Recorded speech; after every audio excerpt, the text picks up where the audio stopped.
माँ दुर्गा से जुड़े रहस्य। नमस्कार दोस्तों, राधे राधे, जय श्री कृष्ण आप सभी को।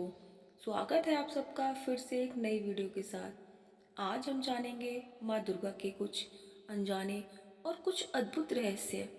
वीडियो को शुरू करने से पहले अगर आप लोग हमारे चैनल पर नए हैं तो चैनल को सब्सक्राइब ज़रूर कर दीजिए और वीडियो को लाइक और शेयर कर दीजिए। और हाँ, बेल आइकन को दबाना मत भूलिएगा ताकि आगे आने वाली हर वीडियो का नोटिफिकेशन आपको सबसे पहले मिल सके। तो चलिए वीडियो को शुरू करते हैं। हिंदू धर्म में माँ दुर्गा का अपना एक अलग ही महत्व है। नवरात्रि आते ही हर जगह माँ के मंदिर सज जाते हैं और भक्तों की कतारों में खड़े होकर माता के दर्शन की प्रतीक्षा करते हैं। माँ दुर्गा को पहाड़ों वाली, शेरा वाली, जगदम्बे, माँ अम्बे आदि बहुत से नामों से जाना जाता है। माता के मंदिर पूरे भारतवर्ष में बने हुए हैं। अगर आप मंदिरों की संख्या गिनने लगेंगे तो थक जाएंगे। सरस्वती, लक्ष्मी और पार्वती ये सब माता के ही रूप हैं और त्रिदेव की पत्नियां भी हैं। माता के बारे में हमें पुराणों और शास्त्रों में बहुत सी कथाएं मिलती हैं। देवी पुराण में देवी के रहस्यों का खुलासा होता है। आज हम आपको माता के बारे में कुछ ऐसी बातें बताने जा रहे हैं जो उनके हर भक्त को ज़रूर जाननी चाहिए। हालांकि हम आपको पूरी बात तो नहीं बता सकते, लेकिन ज़रूरत की लगभग सभी बातें आज आपको बताएंगे। तो चलिए जानते हैं माता के रहस्य। आखिर कौन है माता रानी? अंबिका। अकेले रहकर हर तरफ घूमने वाले सदाशिव ने अपने शरीर से एक शक्ति की रचना की जो उनसे अभी भी कभी भी अलग नहीं होने वाली थी। भगवान शिव की उस शक्ति को विकार रहित, अविनाशी बुद्धि तत्व बताया गया और उसी शक्ति को अंबिका के नाम से जाना जाता है। इनकी 8 भुजाएं हैं और ये अनेकों शस्त्र धारण करती हैं। यह काल रूप सदाशिव की पत्नी भी हैं। इन्हें जगदम्बा के नाम से जाना जाता है। देवी दुर्गा। हिरणाक्ष के बारे में तो आप सब जानते ही हैं। वह एक अत्यंत क्रूर राक्षस था। इसके प्रकोप से धरतीवासी ही नहीं, स्वर्ग के देवता भी बहुत परेशान हो चुके थे। इसलिए उन्होंने माँ अंबिका की आराधना की। उन्होंने हिरणाक्ष को उनकी सेना सहित नष्ट कर दिया और हिरणाक्ष को नष्ट करने के बाद तब से उन्हें देवी दुर्गा के नाम से जाना जाने लगा इस संसार में। माता सती। राधा दक्ष की पुत्री सती से भगवान शंकर की शादी हुई थी। एक बार यज्ञ में भगवान शंकर को राजा दक्ष के द्वारा ना बुलाए जाने पर सती बहुत ज्यादा क्रोधित हो गई और यज्ञ कुंड में कूदकर अपने प्राणों की आहुति दे दी। इसके बाद उनके शरीर के अंग जहाँ जहाँ पर गिरे वहाँ वहाँ शक्तिपीठों का निर्माण हो गया। बाद में सती ने हिमालय राज के यहाँ पार्वती जी के रूप में जन्म लिया और घोर तपस्या करके शिव जी को अपने पति रूप में फिर से प्राप्त कर लिया। पार्वती। सती के दूसरे रूप को पार्वती के नाम से जाना जाता है। माता पार्वती को दुर्गा का ही स्वरूप माना जाता है, लेकिन वह दुर्गा नहीं है। इनके 2 पुत्र हैं, गणेश और कार्तिकेय। ये तो सभी जानते हैं। कैटबा। हिरण्याक्ष की तरफ से युद्ध करने वाले मधु और कैटब नाम के 2 भाइयों का वध करने के बाद माता को कैटबा नाम से पुकारा जाने लगा। काली। भगवान शंकर की 3 पत्नियां थीं और उमा उनकी तीसरी पत्नी थी। उत्तराखंड में देवी उमा का एकमात्र मंदिर है। भगवान शंकर की चौथी पत्नी के रूप में माँ काली की पूजा की जाती है। इन्होंने ही इस धरती को भयानक राक्षसों के आतंक से मुक्त किया था। काली भी देवी अम्बा की ही पुत्री हैं। इन्होंने ही रक्तबीज नाम के भयानक दानव का वध किया था। महिषासुर मर्दिनी। ऋषि कात्यायन की पुत्री ने ही रंभासुर के पुत्र महिषासुर का वध किया था। इसके बाद ही इन्हें महिषासुर मर्दिनी के नाम से जाना जाने लगा। महिषासुर का वध करने के बाद एक अन्य कहानी के अनुसार महिषासुर के आतंक से त्रस्त सभी देवताओं ने मिलकर अपने अपने शरीर से एक ज्योति निकाली जो कि एक सुंदर कन्या के रूप में प्रकट हुई।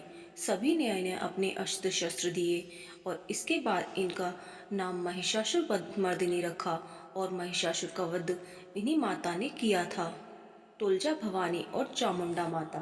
चंड और मुंड दो भाइयों का वध करने के बाद माता अंबिका को ही चामुंडा के नाम से जाना जाने लगा। महिषासुर मर्दिनी को ही कई जगहों पर तुलजा भवानी के नाम से जाना जाता है। तुलजा भवानी और चामुंडा की पूजा खास तौर पर महाराष्ट्र के क्षेत्र में ज़्यादा की जाती है।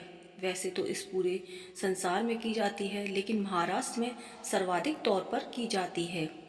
10 महाविद्याएं, इनमें से कुछ देवी अम्बा के रूप में हैं, तो कुछ देवी सती या माँ पार्वती या राजा दक्ष की अन्य पुत्रियां हैं। इनके नाम निम्नलिखित हैं: काली, तारा, त्रिपुर सुंदरी, भुवनेश्वरी, छिन्नमस्ता, त्रिपुर भैरवी, धूमावती, बंगलामुखी, मातंगी और कमला। अब आता है सवाल कि देवी का वाहन सिंह या फिर शेर क्यों है? क्यों ही देवी का वाहन है शेर? एक कथा के अनुसार माता पार्वती भगवान शिव को पाने के लिए हजारों सालों तक तपस्या करती रहीं और इस वजह से वह काली हो गईं। शादी हो जाने के बाद एक बार भगवान शंकर ने मजाक मजाक में उन्हें काली कह दिया था, तो माता पार्वती पुनः कैलाश से वापस आकर तपस्या करने लगी।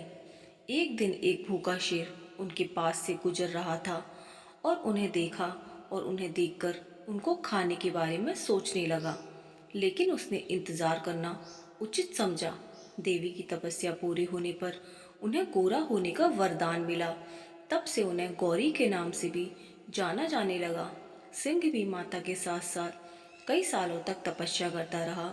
इससे माता रानी ने प्रसन्न होकर उसे अपना वाहन बना लिया। ज़्यादातर देवियों के वाहन शेर ही हैं। एक और कथा मिलती है इस बारे में कि देवी का वाहन सिंह क्यों है। दूसरी पौराणिक कथा स्कंद पुराण में मिलती है। स्कंद पुराण के अनुसार भगवान शिव और माता पार्वती के पुत्र कार्तिकेय ने देवासुर संग्राम में दानव तारक और उसके भाई, दो भाइयां सिंहमुखम और सुरापदमन नामक असुरों को पराजित कर दिया था। सिंहमुखम ने कार्तिकेय के आगे माफी मांगी, जिससे माता रानी ने प्रसन्न होकर उन्होंने उसे अपना शेर बना लिया और माँ दुर्गा का वाहन बनने का आशीर्वाद दे दिया। तब से सिंह माता रानी का वाहन बनने लगा। 9 दिन ही क्यों की जाती है देवी दुर्गा की पूजा? पौराणिक कथाओं के अनुसार देवी दुर्गा को महिषासुर को मारने में पूरे 9 दिन लगे थे। इसी कारण नवरात्रि को 9 दिन तक मनाया जाता है। यही मेन कारण है। पौराणिक कथाओं के अनुसार महिषासुर और अन्य राक्षसों को मारने के लिए देवी दुर्गा ने हर दिन अलग अलग रूप लिया था और यही कारण है कि नवरात्रि में 9 दिन 9 अलग अलग देवियों की पूजा की जाती है। तो इसीलिए नवरात्रों में 9 दिन ही की जाती है माता रानी की पूजा।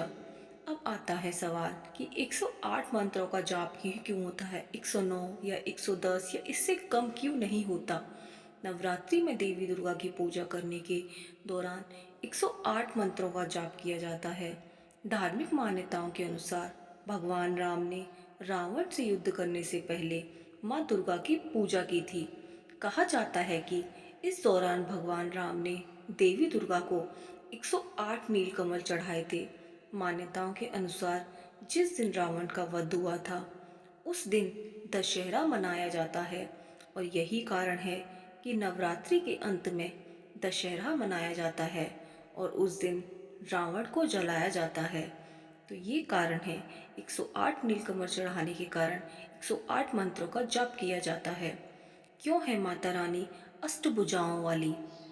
देवी दुर्गा को अष्टभुजाओं वाली कहा जाता है। कुछ शास्त्रों में 10 भुजाओं वाली भी कहा जाता है। वास्तुशास्त्र में 8 अहम दिशाएं होती हैं, लेकिन कई जगहों पर 10 कोण या दिशाओं की बात की जाती है। इनमें से है प्राची पूर्व, प्रतीची पश्चिम, उदीची उत्तर, अवाची दक्षिण, ईशान नॉर्थ ईस्ट, आग्नेय साउथ ईस्ट, नैऋत्य साउथ वेस्ट, वायु नॉर्थ वेस्ट, ऊर्ध्व आकाश की ओर और अधरस्थ पाताल की ओर। कई जगह 8 दिशाएं ही मानी जाती हैं, क्योंकि आकाश और पाताल की ओर को दिशा का दर्जा नहीं दिया जाता। हिंदू शास्त्रों के अनुसार ऐसा माना गया है कि देवी दुर्गा हर दिशा में अपने भक्तों की रक्षा करती हैं और यही कारण है कि उनकी 8 भुजाएं हैं। और जो यही कारण है, 8 भुजाएं आठों दिशाओं में काम करती हैं और आठों दिशाओं में हमारी रक्षा करती हैं। इसी कारण देवी को अष्टभुजा वाली कहा जाता है। तो दोस्तों, ये थे देवी दुर्गा की रहस्य। कैसी लगी आपको हमारी ये वीडियो, हमें ज़रूर बताएं और अपने सभी दोस्तों के साथ इसे शेयर ज़रूर करें और हमारे चैनल को सब्सक्राइब करें। वीडियो को लाइक करना ना भूलें। आपका प्यार और आपका सपोर्ट हमें ऐसे ही मिलता रहे। आप सबको मेरा ढेर सारा प्यार और ढेर सारा धन्यवाद आप सबका। तो दोस्तों, कल फिर मिलते हैं एक नई वीडियो के साथ। तब तक के लिए आप सबको राधे राधे, जय श्री कृष्णा। धन्यवाद आप सभी को। आपका दिन शुभ हो। नवरात्रों की हार्दिक शुभकामनाएं आप सभी को।